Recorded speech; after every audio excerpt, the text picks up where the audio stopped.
Mu mateka ya Afurika ibihugu byinshi byakoronijwe n'ibihugu by'i Burayi hagati y'ikinyejana cya 19 n'ikinyejana cya 20. Icyo gihe cyiswe Scramble for Africa cyangwa se gusaranganya Afurika, aho ibihugu nk'Ubwongereza, Ubufaransa, Ubudage, Ububiligi, Portugal n'Ubutaliyani byihutiraga gufata ibihugu bya Afurika kugira ngo bibibyaze umutungo n'imbaraga za politike. Nyamara hagati y'ibihugu byinshi byatakaje ubwigenge bwabyo, hari ibihugu bibiri byagaragaye nk'ibidasanzwe. Ethiopia na Liberia ntabwo bigeze bikolonizwa, nibyo bihugu bibiri muri Afurika bitigeze bikolonizwa. Ethiopia yabaye ikimenyetso gikomeye cy'ubwigenge bwa Afurika kuko yashoboye gutsinda Ubutaliyani mu ntambara ya Adwa mu 1896 mu kinyejana cya 19. Iyo ntsinzi yabaye ikimenyetso gikomeye ku banyafurika bose ndetse no ku bantu b'abirabura ku isi hose. Liberia nayo yagize amateka yihariye kuko yashinzwe n'abahoze ari abacakara b'abirabura baturutse muri Leta Zunze Ubumwe za Amerika. Nubwo yagize ibibazo byinshi bya politike n'ubukungu, Liberia yashoboye kugumana ubwigenge bwayo. Aya mateka agaragaza ko ubwigenge bw'igihugu buturuka ku bintu byinshi birimo ubuyobozi bwiza, imbaraga za gisirikare, ubufatanye bw'abaturage, diplomasi, ubukungu, imiterere y'akarere ndetse n'imibanire mpuzamahanga. Ethiopia na Liberia byabaye urugero rw'uko igihugu gishobora kwirwanaho no kurengera ubwigenge bwacyo mu gihe cy'igitutu gikomeye cy'abakoloni.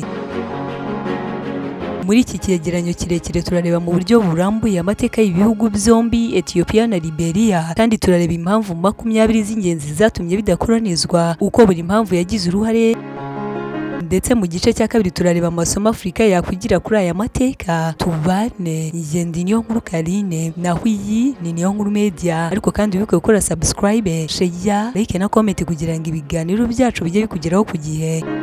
Ese ni ayahe mateka ya Ethiopia? Ethiopia iherereye kandi yabayeho ryari, kubera iki, kandi yakuyeho imbaraga zo guhangana kugeza ubwo itigeze ikolonizwa? Ethiopia ni kimwe mu bihugu bya kera cyane ku mugabane wa Afurika ndetse no ku isi muri rusange.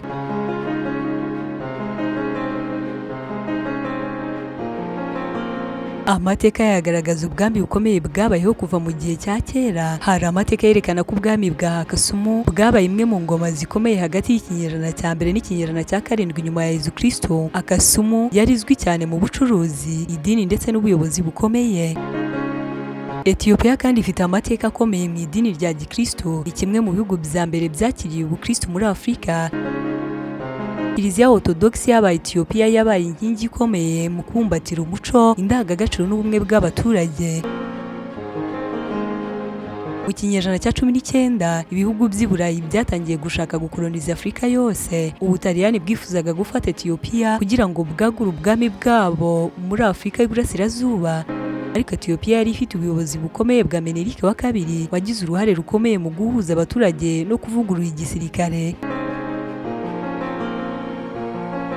Ese ni iyihe miterere y'igihugu cya Ethiopia? Ethiopia iherereye mu burasirazuba bwa Afurika, ifite imisozi miremire, ibibaya n'uturere twinshi twagoraga abanyamahanga kuyinjiramo. Iyo miterere y'akarere yafashije cyane Ethiopia kwirwanaho. Abaturage ba Ethiopia bafite umuco ukomeye wo gukunda igihugu no kurinda ubwigenge bwacyo.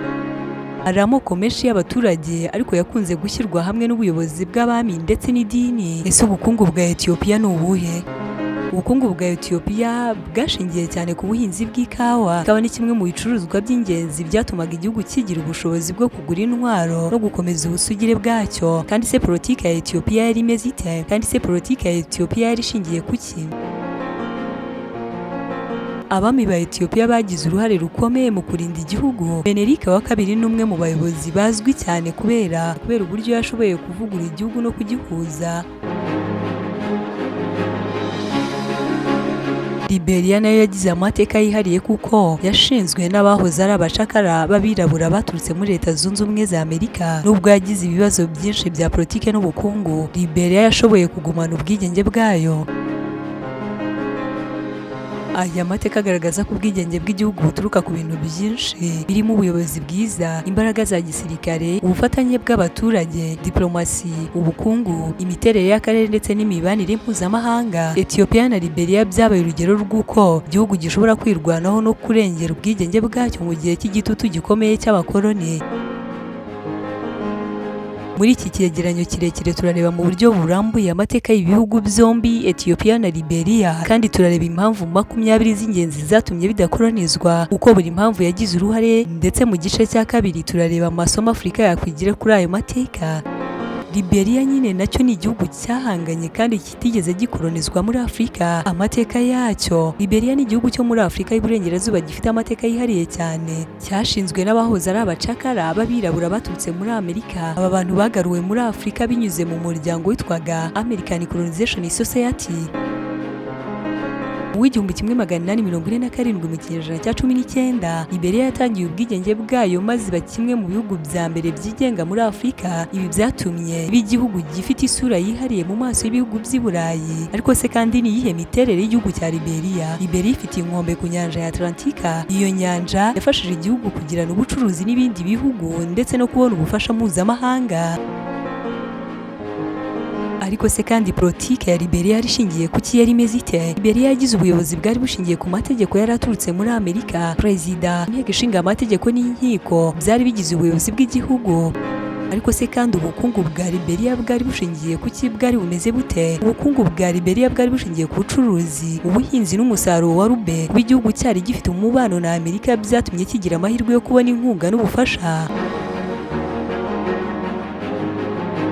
Dore impamvu 20 zatumye Ethiopia na Liberia bidakolonizwa muri Afurika. Liberia na Ethiopia byubatse izina rikomeye cyane n'icyubahiro gikomeye cyane kubera ko ari byo bihugu byombi bitakolonijwe muri Afurika. Impamvu bitakolonijwe n'izi zikurikira. Impamvu ya mbere n'ubuyobozi bukomeye bwa Menelik wa kabiri muri Ethiopia. Menelik yabaye umwami ufite ubwenge n'ubushobozi bwo kureba kure. Yashoboye guhuza abaturage bo mu moko atandukanye maze abumvisha ko kurwanya abakoloni ari inshingano ya buri wese. Menelik wa kabiri yubatse igisirikare gikomeye kandi ashaka intwaro zigezweho. Yakoresheje diplomasi mu kugirana amasezerano n'ibihugu by'i Burayi, ariko akirinda ko ayo masezerano amwambura ubwigenge. Ubushishozi bwe bwatumye Ethiopia idafatwa nk'igihugu cyoroshye. Impamvu ya kabiri ni intsinzi ya Adwa mu 1896 mu kinyejana cya 19. Intambara ya Adwa yabaye ku itariki ya mbere Werurwe mu 1896 mu kinyejana cya 19. Ethiopia yatsinze ingabo z'Ubutaliyani zari zifite intwaro zikomeye. Iyo ntsinzi yahinduye amateka ya Afurika. Abanyafurika benshi babonye ko bishoboka kurwanya abakoloni. Intambara ya Adwa yabaye ikimenyetso cy'ishema n'ubutwari. Impamvu ya gatatu ni imiterere y'akarere ka Ethiopia. Ethiopia ifite imisozi miremire n'ahantu hagoye kunyuramo. Abakoloni bagiraga ikibazo cyo kwimenyereza iyo miterere. Ingabo za Ethiopia zari zisanzwe zizi neza igihugu cyazo, bigatuma zibasha gutegura ibitero no kwirwanaho neza. Impamvu ya kane, ubumwe bw'abaturage ba Ethiopia. Nubwo Ethiopia yari igizwe n'amoko menshi y'abaturage, abaturage benshi bahurije hamwe ku ntego yo kurinda igihugu.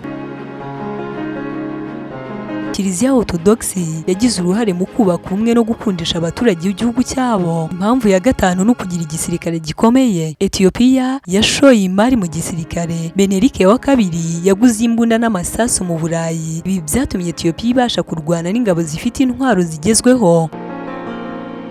Impamvu ya gatandatu, diplomasi nziza ya Ethiopia. Ethiopia yashoboye gukoresha diplomasi neza hagati y'ibihugu bikomeye by'i Burayi. Yagiranaga amasezerano n'ibihugu bitandukanye kugira ngo hatagira igihugu kimwe kigira imbaraga zo kugifata. Ethiopia yashoboye gukoresha diplomasi neza hagati y'ibihugu bikomeye by'i Burayi. Yagiranaga amasezerano n'ibihugu bitandukanye kugira ngo hatagira igihugu kimwe kigira imbaraga zo kuyifata. Impamvu ya karindwi, idini n'umuco bikomeye muri Ethiopia. Idini rya Gikristo Orthodoxi ryafashije abaturage kugira indangagaciro zo gukunda igihugu. Abaturage bumvaga ko kurinda igihugu ari inshingano yera cyangwa se inshingano ntagatifu. Impamvu ya munani ku ruhande rwa Liberia, kuba Liberia yari yaramaze kwigenga. Liberia yatangiye ubwigenge mu 1847 mu kinyejana cya 19 nk'uko twabivuze, mbere y'uko ibihugu byinshi bya Afurika bikolonizwa. Ibi byatumye ibihugu by'i Burayi biyifata nk'igihugu cyamaze kugira ubusugire. Impamvu ya cyenda ku ruhare rwa Liberia, Amerika yagize uruhare rukomeye mu gushyigikira Liberia. Ibihugu byinshi by'i Burayi byirindaga kuyivogera kubera gutinya guteza amakimbirane na Amerika. Impamvu ya 10, umwanya wa Liberia mu bucuruzi mpuzamahanga. Liberia yari ifite inkombe ku nyanja ya Atlantika. Ibi byatumye iba igihugu gikora ubucuruzi n'ibihugu byinshi. Ubucuruzi bwafashije igihugu kubona amafaranga no kubaka inzego zabyo. Impamvu ya 11, kutagira umutungo wifuzwaga cyane n'abakoloni ku bihugu byombi.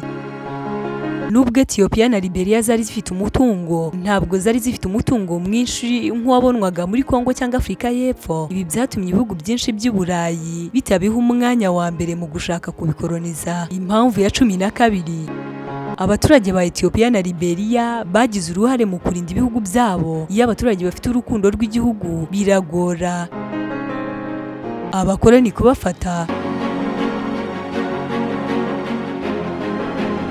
Impamvu ya 13, uruhare rwa Kiliziya muri Ethiopia. Kiliziya Orthodox ya Ethiopia yari ikomeye cyane, yafashaga abaturage gukomeza umutima wo kurwanya abanyamahanga. Impamvu ya 14, imibanire mpuzamahanga ya Liberia. Liberia yari ifite ambasade n'umubano w'ibihugu byinshi. Ibi byatumye iba igihugu kizwi ku rwego mpuzamahanga. Impamvu ya 15, ubuyobozi bw'abami ba Ethiopia. Abami nka Theodorus wa kabiri, Yohannes wa kane na Menelik wa kabiri bakoze byinshi mu kubaka igihugu.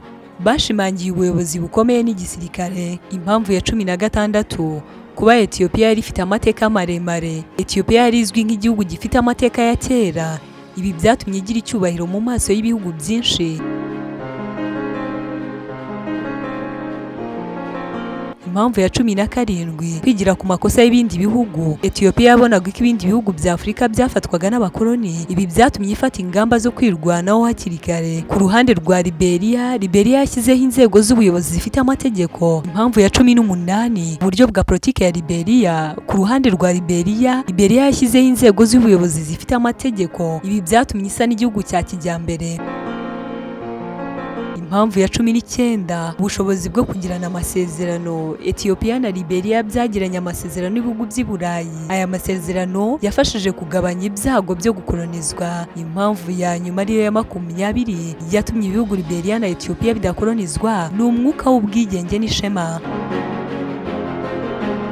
Abaturage ba Ethiopia na Liberia bari bafite ishema rikomeye ry'ubwigenge. Bashakaga gutegekwa n'abanyamahanga. Mu gice cya 2 tugiye kurebera hamwe amasomo 10 Afurika yakugira kuri Ethiopia na Liberia nk'ibihugu bitakolonijwe muri Afurika. Isomo rya mbere, ubumwe bw'abaturage ni ingenzi. Isomo rya 2, ubuyobozi bwiza bushobora kurinda igihugu.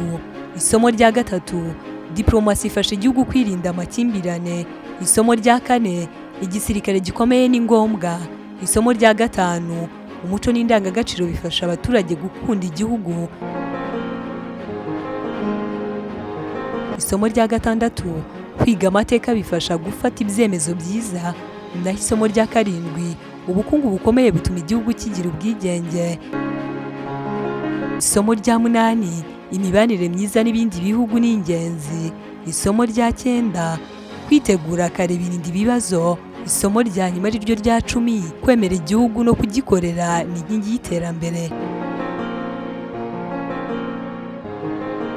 Ethiopia na Liberia ni ibihugu bifite amateka yihariye muri Afurika. Mu gihe ibindi bihugu byakolonizwaga, ibihugu byashoboye kugumana ubwigenge bwabyo kubera impamvu zitandukanye zirimo ubuyobozi bukomeye, diplomasi, ubumwe bw'abaturage, imiterere y'akarere n'imbaraga za gisirikare. Ethiopia yabaye ikimenyetso gikomeye cy'ubutwari nyuma yo gutsinda Ubutaliyani Dua. Liberia nayo yabaye urugero rw'igihugu cyashoboye kubaka ubusugire binyuze mu mubano mpuzamahanga no gushyigikirwa na Amerika.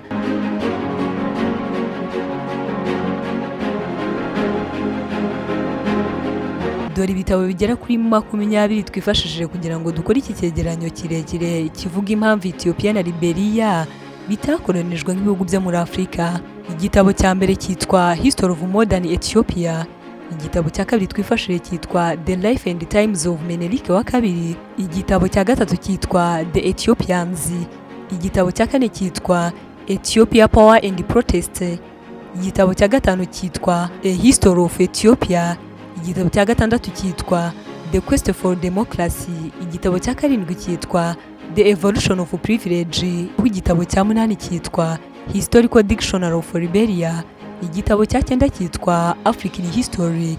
Igitabo cya 10 cyitwa Africa Must Unite. Naho igitabo cya 11 cyitwa How European Underdeveloped Africa. Igitabo cya 12 cyitwa The Scramble for Africa. Igitabo cya 13 cyitwa Africa Intellectual Heritage. Igitabo cya 14 cyitwa The Triple Heritage. Naho igitabo cya 15 cyitwa The Education of British Protected Child. Igitabo cya 16 cyitwa The Ethiopians. Igitabo cya 17 cyitwa Transformation and Continuity in Revolution Ethiopia. Igitabo cya 18 cyitwa African Politics, Crisis and Challenges. Naho igitabo cya 19 cyitwa The Fate of Africa. Igitabo cya nyuma aricyo cya 20 twifashishije cyitwa Feudalism and Modernization in Europe. Wakoze kandi gufata uyu mwanya wose maze ukabana natwe.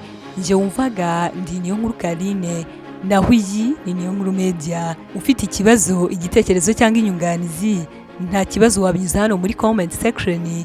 Nje kandi icyo nkora mbifuriza Imana ikomeze yagure kandi yobora intambwe zanyu. Aho twareberaga hamwe amateka ya Ethiopia na Liberia agaragaza ko Afrika yari ifite ubushobozi bwo kwiyobora no kurwanya abakoloni nubwo ibibazo bitabaye bike. Ibi bihugu byabaye ikimenyetso cy'ubutwari n'ubwigenge muri Afrika. Muri rusange amateka ya Ethiopia na Liberia agaragaza ko Afrika yari ifite ubushobozi bwo kwiyobora no kurwanya abakoloni nubwo ibibazo bitabaye bike. Ibi bihugu byabaye ikimenyetso cy'ubutwari n'ubwigenge muri Afrika. Se muri iki gihe Afrika ishobora gukoresha aya mateka mu kubaka ejo hazaza heza? Yego. Muri iki gihe Afrika ishobora gukoresha aya mateka mu kubaka ejo hazaza heza hashyirwa imbere ubumwe, ubuyobozi bwiza, uburezi bwiza, ubukungu bwiza n'iterambere rirambye.